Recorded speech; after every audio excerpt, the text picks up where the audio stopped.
Yang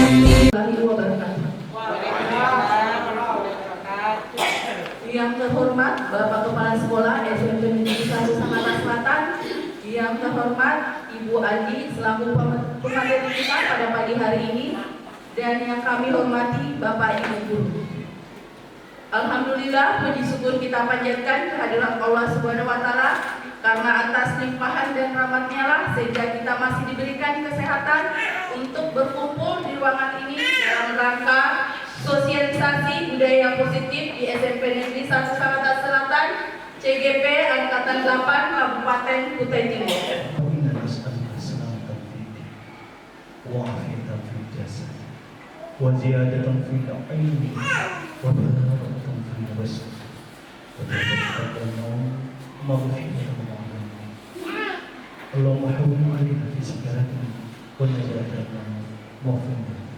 Bapak-bapak dan ibu-ibu, terima kasih atas waktunya bisa bertahan di sini untuk mengikuti kegiatan budaya positif yang nanti akan disampaikan calon gubernur dari SMP Negeri 1 Sangatta Selatan, yaitu rekan kita Ibu Dewan PD.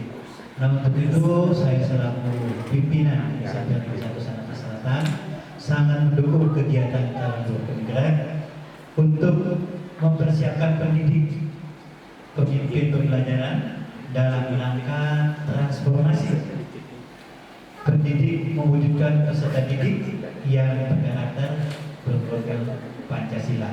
Pertama-tama saya ingin mengucapkan terima kasih banyak atas kesempatan kehadiran teman-teman pada kegiatan diseminasi penyebaran pemahaman dan penerapan pengalaman budaya positif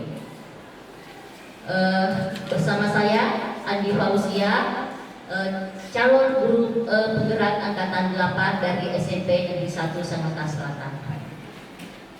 Baiklah, sebelum kita memulai kegiatan kita ini, karena ini sudah agak siang, saya ingin ice breaking dulu. Ketika saya mengatakan guru berkata, tepuk satu. Nah, Bapak Ibu yang lain semuanya tepuk satu. Kemudian selanjutnya ketika saya mengatakan tepuk dua, ya sudah paham ya? Oke, jadi ini ice breaking guru berkata. Guru berkata tepuk satu. Kemudian Bapak Ibu semuanya tepuk satu, ya. Paham ya? Oke, baik ya. Biar teman-teman semuanya bersemangat, bisa fokus. Guru berkata, guru berkata tepuk satu, tepuk dua. Jadi ini permainan kita, kalau gurunya berkata baru tepuk satu. Kalau cuma tepuk dua berarti gitu ya.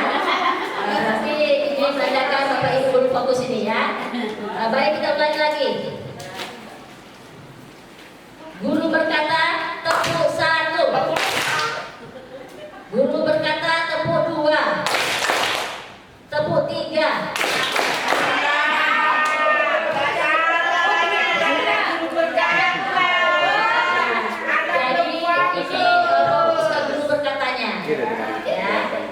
Berarti belum fokus ya Bapak Ibu ya. Kita ulangi lagi. Guru berkata tepuk satu, guru berkata tepuk dua, tepuk tiga, guru berkata tepuk empat. Oke, terima kasih banyak teman-teman semuanya. Ya, sudah berhasil ya.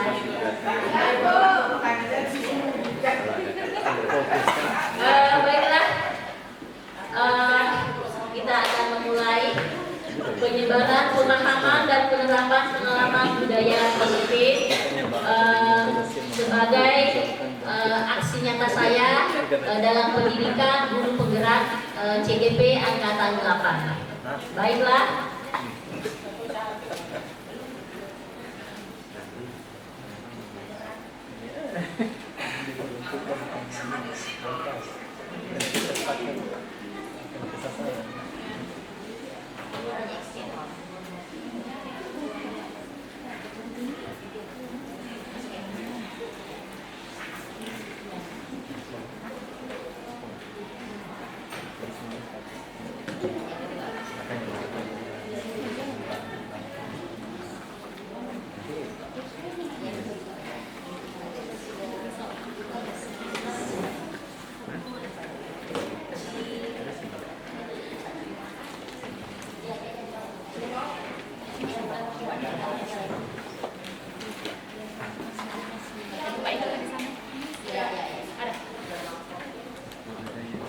Oke, jadi dalam budaya positif ini ada beberapa konsep inti yang kita harus pahami. Ada beberapa konsep inti yang harus dipahami, yaitu yang pertama disiplin positif dan nilai-nilai kebajikan universal. Yang kedua teori motivasi, hukuman dan penghargaan. Selanjutnya keyakinan kelas. Selanjutnya kebutuhan dasar manusia dan dunia berkualitas. Kemudian restitusi, 5 posisi kontrol dan segitiga restitusi. Baiklah, saya akan berusaha menjelaskan satu persatu dari konsep budaya positif ini.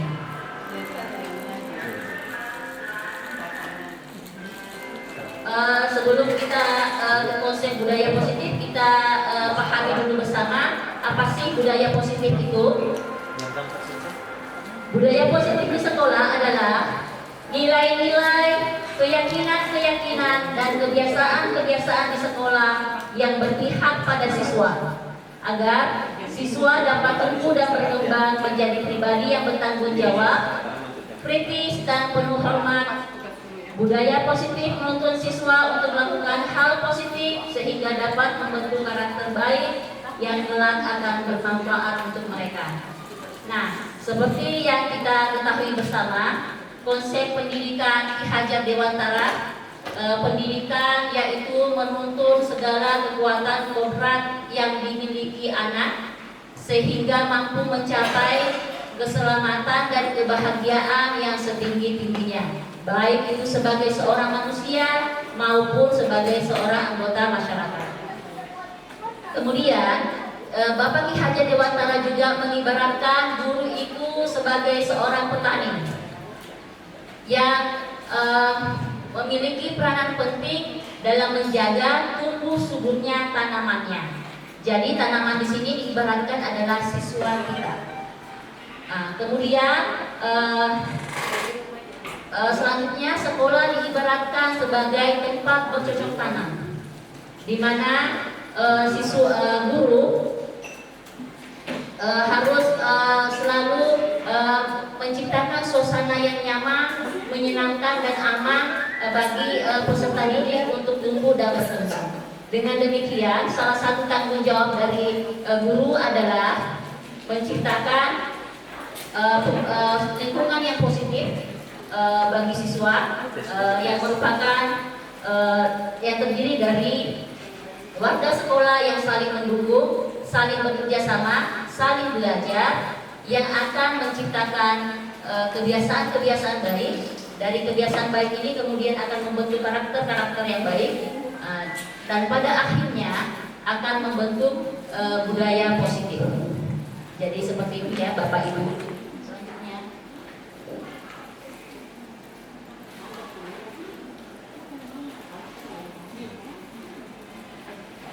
Selanjutnya ini mengenai disiplin positif. Jadi ruh dari budaya positif itu dari disiplin positif dan nilai-nilai kebajikan universal. Nah, kemudian selanjutnya perubahan paradigma. Ini kegiatan kepalan tangan ya. Kita coba Bapak Ibu cermati dulu nih kegiatannya. Ada A dan B. Anda dan teman Anda.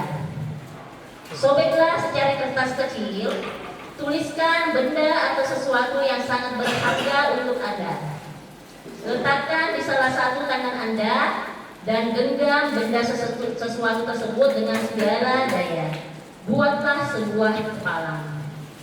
Teman Anda, B, akan mencoba dengan sekuat tenaga dengan berbagai cara untuk meminta Anda memberikan benda tersebut. B bisa membujuk, mengancam, menghardik, merayu, menyuap, apa saja agar dapat membuka kepalang tangan Anda. Nah, kira-kira apa yang terjadi? Bagaimana menurut Bapak Ibu? Apakah Anda adalah A yang akan membuka kepalang tangan Anda? Atau bagaimana? Ya, seperti itulah paradigma yang selama ini kita kuasai, bahwa ilusi guru mengontrol murid. Selama ini kita sebagai guru menganggap bahwa kita bisa mengontrol murid, bahwa padahal kenyataannya sejatinya seorang guru tidak bisa memaksa muridnya, siswanya, karena siswa bisa melakukan sesuatu itu karena dia mengizinkan dirinya untuk melakukan sesuatu hal tersebut. Kalaupun guru mengontrol murid itu karena seorang siswa bisa murid tersebut mengizinkan dirinya untuk dikontrol. Ya, jadi pandangan kita selama ini bahwa kita bisa mengontrol murid itu adalah ilusi guru mengontrol murid. Selanjutnya, semua penguatan positif, efektif dan bermanfaat. Nah, ini juga merupakan ilusi bahwa setiap siswa memiliki kemauan, kehendak sendiri, dan penguatan-penguatan yang diberikan oleh Bapak Ibu guru akan memberikan dampak kepada mereka, biasanya hanya memberikan dampak jangka pendek saja. Kemudian, kritik dan membuat orang merasa bersalah dapat menguatkan karakter. Nah, menggunakan kritik dan rasa bersalah dalam mengontrol murid ini menuju ke identitas gagal. Jadi kita akan membuat murid selalu merasa gagal, merasa bersalah, merasa tidak nyaman. Kemudian selanjutnya bahwa orang dewasa memiliki hak untuk memaksa. Ya, pada dasarnya kita tidak bisa memaksa siswa kita sendiri. Siswa kita sendirilah yang mengontrol, yang memegang kontrol pada dirinya masing-masing. Seperti halnya tadi kepalan tangan yang kegiatan sebelumnya, bahwa siapa yang mengontrol diri kita sendiri, tentunya kita sendirilah yang mengontrol diri kita sendiri. Selanjutnya, nah, ini kemudian perubahan paradigma stimulus respon ke teori kontrol. Siapa sesungguhnya yang memiliki kontrol? Siapa sesungguhnya yang memiliki kontrol? Apakah kita memiliki kontrol terhadap murid-murid kita, terhadap siswa-siswa kita? Ya. Ini stimulus respon, teori kontrol pilihan. Kita lihat dulu di stimulus respon. Kita mencoba mengubah orang agar berpandangan sama dengan kita. Nah, pada teori kontrol, kita berusaha memahami pandangan orang lain tentang dunia. Jadi kita tidak bisa mengubah pandangan orang, kita tidak bisa mengendalikan pikiran seseorang, karena pada sejatinya orang tersebutlah yang harus memahami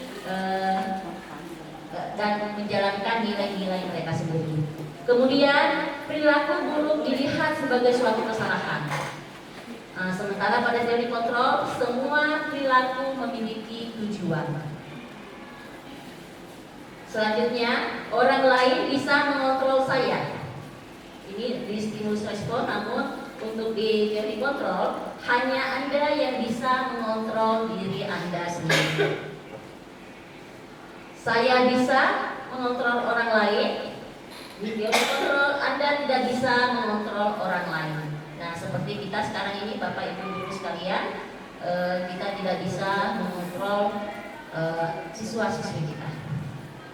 Pemaksaan ada pada saat rujukan gagal. Nah, di teori kontrol, kolaborasi dan konsensus menciptakan pilihan-pilihan baru. Selanjutnya, model berpikir menang kalah. Di teori kontrol, model berpikir menang-menang. Jadi semuanya ya. Selanjutnya masalah makna dari disiplin. Apa sih disiplin itu? Jadi dalam upaya mewujudkan budaya positif sekolah ini, kita harus paham dulu disiplin itu apa. Berasal dari bahasa Latin disiplina yang artinya belajar. Namun dalam budaya kita, makna kata disiplin telah berubah menjadi sesuatu yang dilakukan seseorang pada orang lain untuk mendapatkan kepatuhan. Nah, di sini juga ini di cetak merah ini sesuatu yang dilakukan seseorang pada orang lain untuk mendapatkan kepatuhan. Jadi kita biasanya memaknai disiplin itu bahwa seseorang harus patuh terhadap peraturan yang kita buat. Kemudian biasanya dihubungkan kata disiplin ini dengan ketidaknyamanan, bukan dengan apa yang kita hargai atau pencapaian suatu tujuan kuliah.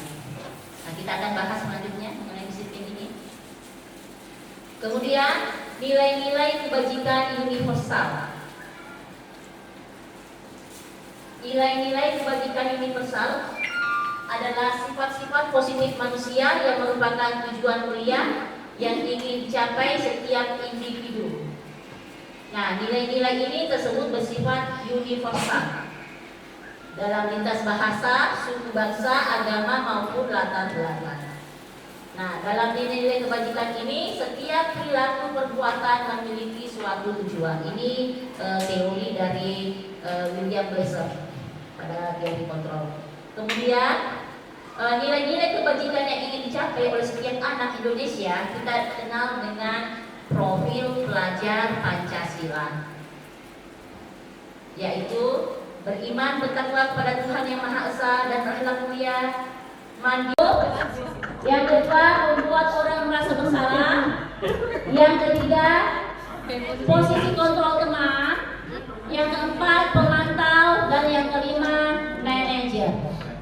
Kira-kira yang manakah yang biasanya Bapak Ibu berada di posisi mana biasanya Bapak Ibu ini? Apakah di penghukum, atau pembuat orang merasa bersalah, atau pemantau, teman, atau manajer? Kita lihat dulu ya. Yang mana sih posisi kontrol yang hukum itu bagaimana sih? Nah ini misalnya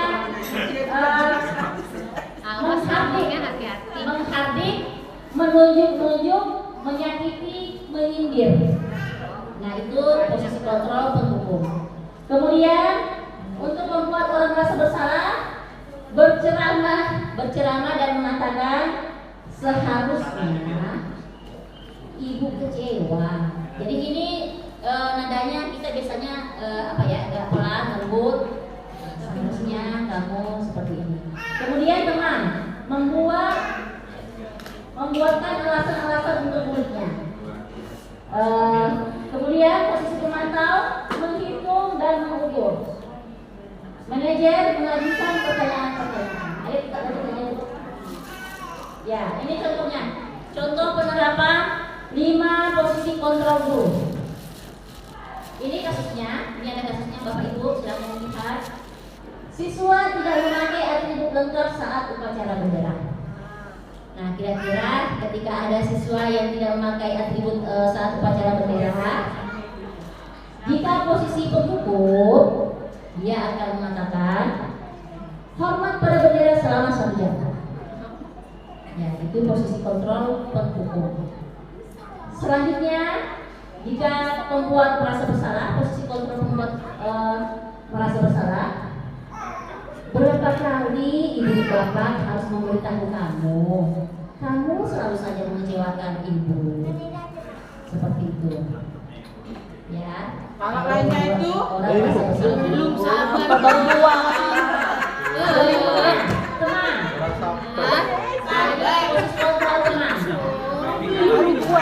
Ayo dong, ikuti aturan sekolah.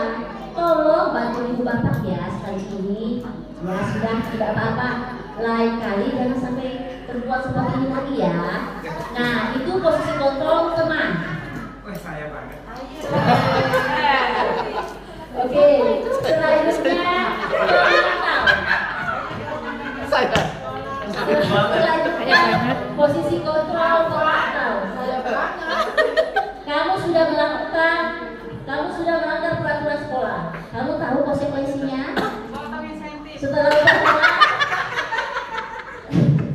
Setelah upacara, kamu beri atributnya ke koperasi dan jangan diulangi lagi. Ya, setelah upacara. Ini pemantau. Selanjutnya manajer. Apakah kamu tahu kesalahanmu? Kira-kira bagaimana kamu perbaiki kesalahanmu? Nah, seperti itu contohnya 5 posisi kontrol guru terhadap siswa. Kira-kira Bapak Ibu, yang manakah yang biasanya Bapak Ibu lakukan? Manajer. Teman banget tadi loh. Teman kamu. Ada lucu di situ.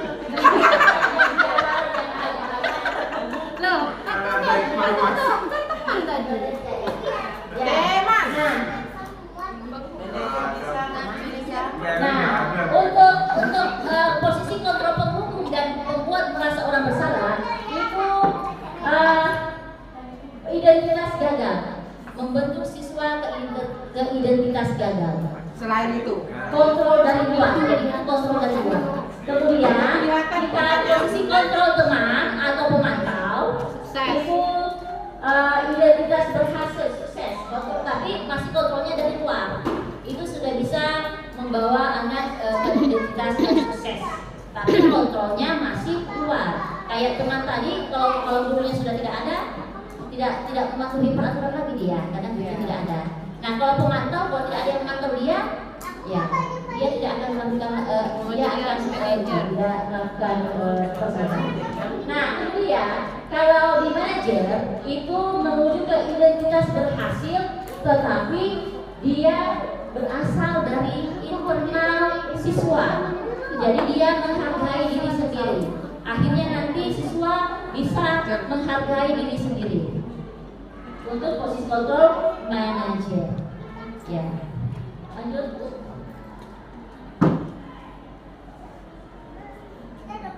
Nah, kira-kira ini ada tugas lagi, ya.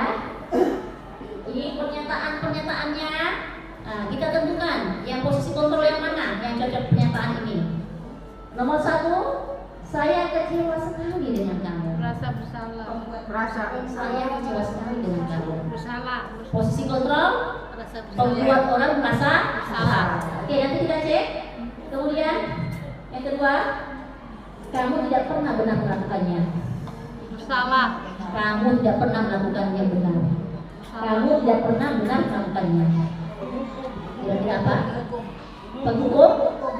Ya, kita cek nanti. Ayolah, lakukan demi ibu. Teman. Ayolah, lakukan demi bapak. Teman. Oke. Apakah kamu mau mendapatkan stiker bintang? Teman. Hari ini? Apakah kamu mau mendapatkan stiker bintang hari ini? Teman. Manajer. Teman. Oke. Sudah, Ada buka aja. pemantau, ada teman, ada manajer. Bisa belum selesai, Bu? Manajer. Bagaimana kamu bisa Manajer. menyelesaikan masalah ini? Manajer. Ini satu-satu manajer. Kamu selalu yang paling terakhir. Salah. Penghukum. Oke, cek.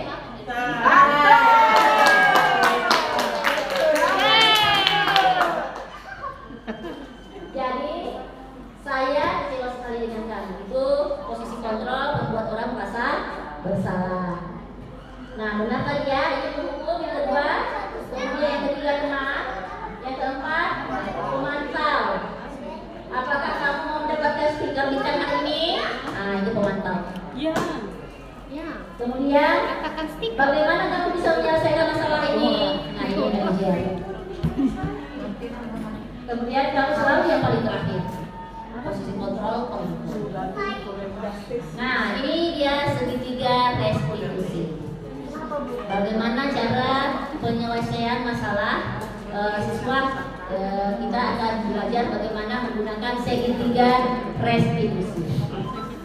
Nah, di segitiga restitusi ini tahap awal yang kita lakukan yaitu yang pertama menstabilkan identitas. Nah, pada saat menstabilkan identitas ini kita akan mengatakan setiap orang pasti pernah melakukan kesalahan. Kamu bukan satu-satunya yang pernah melakukan ini. Nah, itu di tahap menstabilkan identitas. Kemudian selanjutnya validasi kebutuhan atau validasi tindakan yang salah. Adakah cara yang lebih efektif untuk mendapatkan apa yang kamu butuhkan?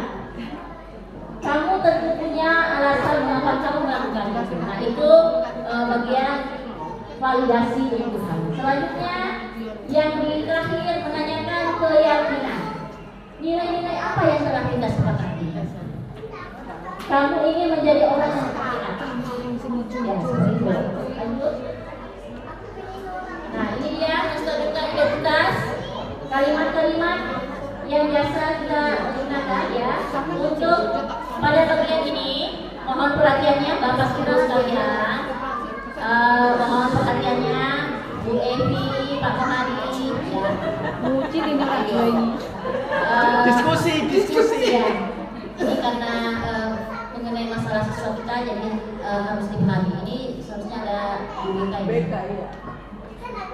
untuk membuat anak ini menstabilkan identitas di sini, membuat anak yang merasa gagal karena berbuat salah menjadi positif terhadap dirinya. Jadi di sini menstabilkan identitas. Jadi biasanya Bapak Ibu ketika anak berbuat salah tiba-tiba kita marah-marah saja ya. Padahal sebenarnya yang kita lakukan adalah menstabilkan identitas, membuat anak merasa salah menjadi positif terhadap dirinya.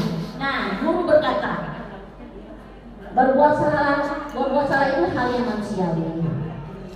Tidak ada manusia yang sempurna. Bapak Ibu juga buat salah, kita pasti bisa menyelesaikan permasalahan ini. Bapak Ibu tidak tertarik untuk mencari tahu siapa yang benar. Ya, seperti itu perkataan pada saat kita menstabilkan identitas pada siswa. Lanjut. Kemudian validasi kebutuhan. Pada bagian ini kita akan membantu murid mengenali basic need, kebutuhan dasar yang ingin dipenuhinya ketika melakukan kesalahan itu. Tadi kita sudah belajar 5 kebutuhan dasar. Jadi setelah tadi kita menstabilkan identitas siswa, kemudian kita validasi apa sih kebutuhan yang tidak terpenuhi sehingga dia melakukan kesalahan tersebut. Nah, guru biasanya berkata, kamu bisa saja melakukan hal yang lebih buruk, tapi kamu tidak melakukannya kan? Kamu pasti punya alasan mengapa melakukannya. Apa yang penting bagi kamu? Ya, seperti itu. Selanjutnya, validasi, menanyakan keyakinan. Pada menanyakan keyakinan di sini, anak melihat kesalahannya dihubungkan dengan norma-norma sosial atau nilai-nilai kebajikan yang mendasari manusia berinteraksi dengan orang lain. Pada bagian ini, guru akan berkata, apa nilai yang kita percaya di sekolah di kelas kita? Nilai-nilai universal apa yang telah kita sepakati? Membuat anak ini menstabilkan identitas di sini, membuat anak yang merasa gagal karena berbuat salah menjadi positif terhadap dirinya. Jadi di sini menstabilkan identitas. Jadi biasanya Bapak Ibu ketika anak berbuat salah tiba-tiba kita marah-marah saja ya. Padahal sebenarnya yang kita lakukan adalah menstabilkan identitas, membuat anak merasa salah menjadi positif terhadap dirinya. Nah, guru berkata, berbuat salah itu hal yang manusiawi. Tidak ada manusia yang sempurna. Bapak Ibu juga buat salah, kita pasti bisa menyelesaikan permasalahan ini. Bapak Ibu tidak tertarik untuk mencari tahu siapa yang benar. Ya, seperti itu perkataan pada saat kita menstabilkan identitas pada siswa. Lanjut. Kemudian validasi kebutuhan. Pada bagian ini kita akan membantu murid mengenali basic need, kebutuhan dasar yang ingin dipenuhinya ketika melakukan kesalahan itu. Tadi kita sudah belajar 5 kebutuhan dasar. Jadi setelah tadi kita menstabilkan identitas siswa, kemudian kita validasi apa sih kebutuhan yang tidak terpenuhi sehingga dia melakukan kesalahan tersebut. Nah, guru biasanya berkata, kamu bisa saja melakukan hal yang lebih buruk, tapi kamu tidak melakukannya kan? Kamu pasti punya alasan mengapa melakukannya. Apa yang penting bagi kamu? Ya, seperti itu. Selanjutnya, validasi, menanyakan keyakinan. Pada menanyakan keyakinan di sini, anak melihat kesalahannya dihubungkan dengan norma-norma sosial atau nilai-nilai kebajikan yang mendasari manusia berinteraksi dengan orang lain.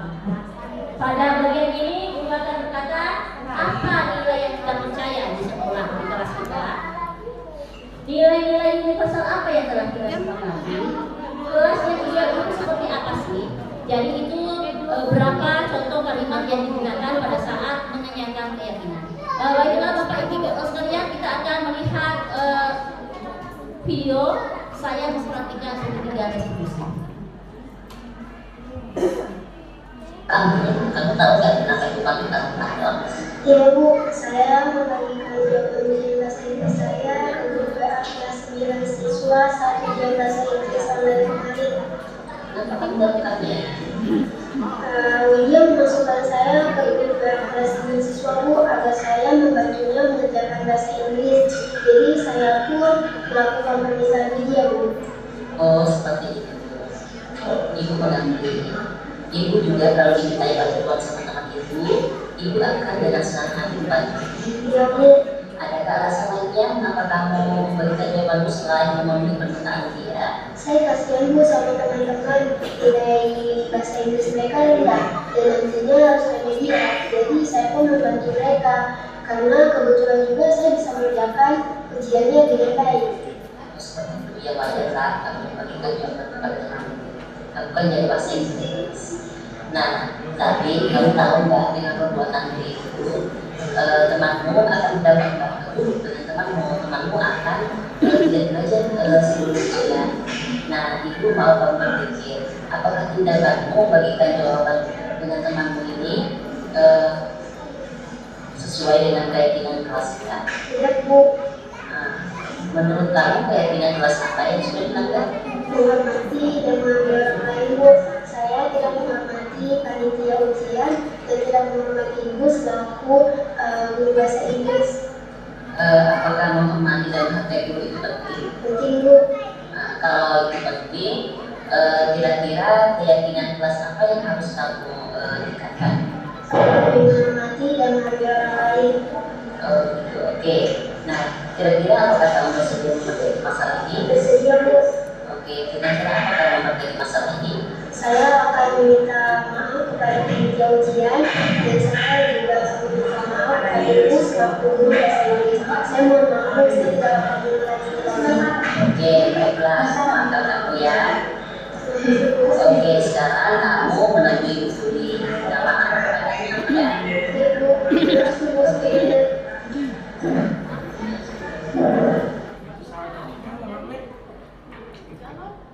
Jadi seperti itu praktik segitiga restitusi. Jadi pada tahap pertama yaitu menstabilkan identitas. Selanjutnya memvalidasi kebutuhan, validasi tindakan yang salah. Selanjutnya menanyakan keyakinan. Tadi sudah lengkap ya Bapak Ibu bagian-bagian yang mana yang menstabilkan identitas, bagian yang mana memvalidasi kebutuhan, kemudian bagian mana yang menanyakan keyakinan. Ya. Demikianlah Bapak Ibu sekalian mengenai budaya positif di sekolah, bagaimana penerapannya untuk di sekolah kita. Tentunya yang perlu kita tekankan di sini bagaimana siswa bisa berperilaku itu berdasarkan dari motivasi dari dalam diri siswa, bukan karena motivasi dari luar, bukan karena gurunya, bukan karena apapun itu, bukan karena imbalan atau menghindari ketidaknyamanan.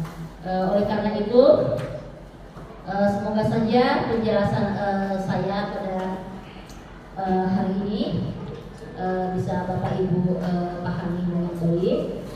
Ini adalah salah satu tugas saya dalam menyebarkan pemahaman budaya positif di sekolah. Terima kasih. Jika ada yang ingin ditanyakan boleh nanti di sesi tanya jawab. Terima kasih Bapak Ibu sekalian. Assalamualaikum warahmatullahi wabarakatuh. Waalaikumsalam warahmatullahi wabarakatuh.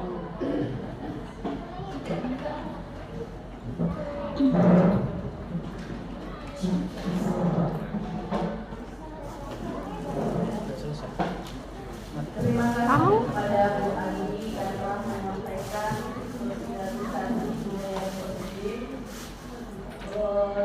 Selanjutnya acara sesi tanya jawab bagi Bapak Ibu yang ada pertanyaan, saya persilahkan untuk bertanya.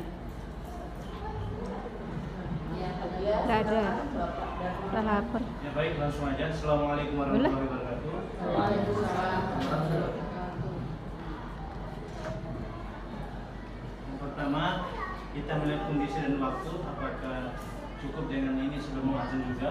Terus masuk ke inti pertanyaan saya. Sebelumnya aplaus dulu buat Bu Andi luar biasa.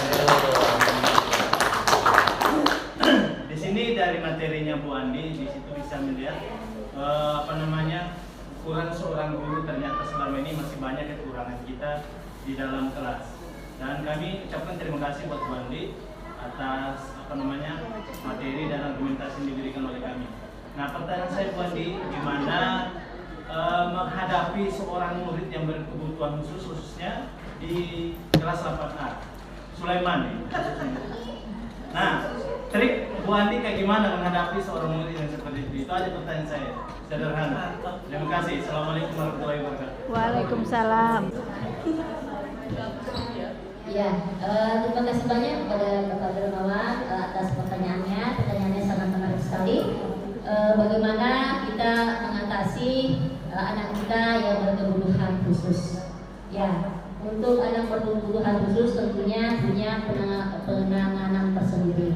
Ya, terutama guru di kelas, guru mapel, guru wali kelas itu harus memahami dengan baik bagaimana penanganan anak yang berkebutuhan khusus. Kemudian selanjutnya ketika guru mapel dan Bapak Ibu wali kelasnya juga sudah memahami, maka insya Allah Sulaiman anak kita, siswa kita bisa belajar dengan baik beserta bersama dengan teman-teman yang lain. Jadi mungkin saran dari saya ini kita harus banyak belajar bagaimana menangani anak berkebutuhan khusus. Ya, begitu aja dulu Pak. Terima kasih.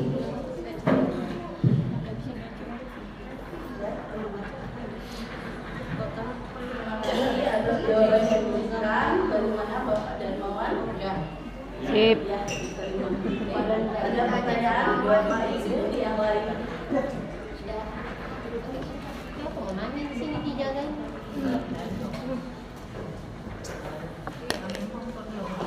Baik, karena rangkaian acara kita sudah selesai, maka sebelumnya saya ucapkan kepada Bu Andi yang telah menyampaikan materi yang begitu luar biasa. Tepuk tangan untuk Bu Andi. Mudah-mudahan ada di antara juga Bapak Ibu guru yang akan menyusul menjadi calon CPP angkatan berikutnya. Baiklah, dengan ucapan alhamdulillahirrahmanirrahim, sosialisasi pada hari ini saya tutup. Assalamualaikum warahmatullahi wabarakatuh. Waalaikumsalam warahmatullahi wabarakatuh.